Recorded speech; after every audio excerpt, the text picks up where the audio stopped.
স্মৃতির রঙে রাঙ্গানো বন্ধুত্বের সুর, মিলনে মিশে যায় হৃদয়ের দূর। মিলন মেলা 2025 SSC ব্যাচ 2019 আমিরগঞ্জ মাধ্যমিক বিদ্যালয় মেহেন্দিগঞ্জ। আপনাদেরকে যদি বলে থাকি, সবচেয়ে বৃহত্তম দ্বীপ হলো এই মেহেন্দিগঞ্জ। মেহেন্দিগঞ্জের মধ্যে সেই দ্বীপের মধ্যে আরো একটি উপদ্বীপ, খণ্ড বিখণ্ড, সেই দ্বীপ হলো জাঙ্গালি ইউনিয়ন। 9টি দ্বীপে বিভক্ত, প্রত্যেকটা ওয়ার্ডই এক একটা উপদ্বীপ। এই অঞ্চলে আছে আমিরগঞ্জ। আপনারা দেখছেন আমিরগঞ্জ মাধ্যমিক বিদ্যালয়। আমিরগঞ্জে আমির নাই, সিন্নির চরে সিন্নি নাই, চর শেফালিতে শেফালি নাই, আচুর চরে আচু নাই, ভোলানাতে বোলা নাই। তবু আমরা আজকে খুঁজবো দর্শক মণ্ডলী, চর শেফালির নাতিপুতিরা এখানে আছে, তাদের সাথে একটু সাক্ষাৎকার নেব। আসসালামু আলাইকুম। ওয়ালাইকুম আসসালাম। আসসালামু আলাইকুম। চর শেফালি নাই কিন্তু আমার তো মনে হয় থাকতে পারে। চর শেফালি নাই, আপনি এত নিশ্চিত কিভাবে? আচ্ছা আচ্ছা, ঠিক আছে। আজকের আয়োজন মূলত আমাদের মোটোই হচ্ছে আজকে বন্ধুত্ব, ঐক্য, ভ্রাতৃত্ব। আমরা মূলত SSC 19 ব্যাচ আমিরগঞ্জ মাধ্যমিক বিদ্যালয়। আমরা অনেকদিন থেকেই ভাবছি এরকম একটা প্রোগ্রাম করার জন্য, সময় সুযোগ হয়ে ওঠেনি। তারপরে আমাদের নদী ভাঙ্গন কবলিত এলাকা, আমাদের সবাই ভাঙ্গন কবলিত মানুষ বলতে গেলে, সব কিছু মিলে হয়ে ওঠেনি। তো এবার আমরা সকলে মিলে একমত হয়েছি যে একটা অনুষ্ঠান করার জন্য। তো আজ তো আপনি দেখতে পাচ্ছেন যে আমরা আজকে অনুষ্ঠান আনন্দঘন একটা মুহূর্ত, এবং সবাই একত্রিত হয়েছি অনেকের সাথে। 2019 সালের পরে সম্ভবত প্রথম দেখা।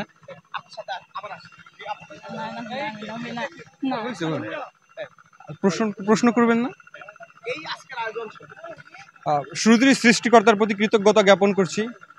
আমরা 2019 SSC পরীক্ষা দিয়ে আজ 2025, দীর্ঘ অনেক বছর পরে আমরা সবাই একত্রিত হতে পেরে সৃষ্টিকর্তার প্রতি অশেষ কৃতজ্ঞতা জ্ঞাপন করছি। নিশ্চয়ই এটা ভাগ্যের উত্তম একটা উপহার হিসাবে আমরা গ্রহণ করেছি। আমরা সবাই আজকে অনেক আনন্দিত, উৎফুল্লিত। শৈশবের সেই বন্ধুগুলোকে আজকে পেয়েছি, নিজের মতো করে পেয়েছি।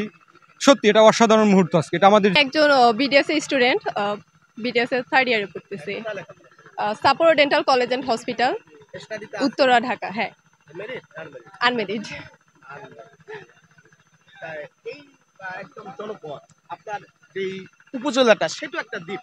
জি, আপনার যেখানে জন্মস্থান অর্থাৎ আমিরগঞ্জ, সেটা একটা প্রতিটা ওয়ার্ডই খণ্ড বিখণ্ড দ্বীপ, উপদ্বীপে। এখানে জন্মগ্রহণ করে আপনি মানে কতদূর নারী একজন শিক্ষার্থী হিসেবে, নারী উদ্যোক্তা হিসেবে, মানে বেগম রোকেয়ার সেই পথ অনুসরণ করতে পারবেন কিনা? চ্যালেঞ্জিং কিনা লাইফটা? এখানে লাইফটা আসলেই চ্যালেঞ্জিং, যেহেতু এখানে মেয়েদের যেমন পড়ালেখার তেমন সুযোগটা দেওয়া হয় না। তার পড়ালেখার দেখা যায় শুরুর দিকে বিয়ে হয়ে যায়, বা পড়ালেখা ওভাবে মানে শুরুই করতে পারে না। বাট আমরা যদি চেষ্টা করি, বাট ফ্যামিলির সাপোর্ট যদি থাকে, প্লাস আমাদের নিজেদের যদি ইচ্ছা থাকে, তাহলে এরকম একটা জায়গা থেকেও খুব ভালো কিছু একটা জায়গায় যাওয়াও সম্ভব হবে, আবার করাও সম্ভব হবে। এটার জন্য জাস্ট ফ্যামিলি সাপোর্ট, বন্ধুদের সাপোর্ট বলতে পারেন, আর নিজের ইচ্ছা, এগুলো সবই দরকার। হ্যাঁ, এখনো আছে। মানে মেরিট না আনমেরিট? আনমেরিড। আচ্ছা, কোথায় স্টাডি করতে? সরকারি ব্রজমোহন কলেজ, বরিশাল। আপনার এই জনপদে জন্ম, আপনার জীবনে চ্যালেঞ্জ কত? গ্রামে জন্মগ্রহণ করলে চ্যালেঞ্জ তো থাকবেই। সেইখান থেকে পড়াশোনা করে নিজের প্রতিষ্ঠিত হয় একটু। পরিবার তো পরিবারের চেয়ে বেশি হয়েছে আশেপাশে যে মানুষগুলো, তাদের মানসিকতা আমাদেরকে একটু বেশি, হ্যাঁ, এটা আমাদের বেশি ফেস করতে হয়। আমার সাথে অনেকেই আছে যারা এখানে ওরকম কেউ আসতে পারে নাই, তারা হয়তো ব্যস্ত আছে। না, সবাই মেরিট। আচ্ছা, আপনি কি করেন? পড়াশোনা করি সরকারি হাতেমালি কলেজে, বরিশাল। এই জনপদে জন্ম নাকি? পড়াশোনা করি না, আনম্যারিড। জি। আমি কেদা গুদা আছে কাছে দেখি। তোমার আম্মুর নাম কি? ঝুমা বেগম। ঝুমা বেগম আছে তোমার আম্মু? কোথায় কোথায়? দেখাতে দেখো।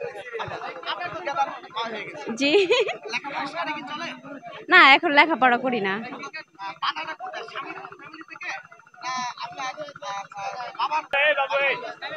না, বাবার বাড়ি থেকেও না, ফ্যামিলি থেকেও না, মানে করোনার ওই সময় আর কি পড়ালেখায়। বউ পড়ালেখা হ্যাঁ, সেরকমেরই আর কি।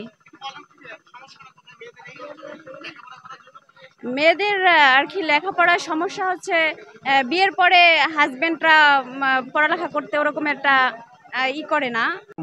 আজকের আনন্দঘন মুহূর্তে আমিরগঞ্জ মাধ্যমিক বিদ্যালয়ের ব্যাচ 19 মিলন মেলা ঈদ মিলন অনুষ্ঠানে সাথে আছি মেহেন্দিগঞ্জ টাইমস এবং বয়েস টাইমস। আব্দুর রহমান নাইম, মেহেন্দিগঞ্জ, বরিশাল।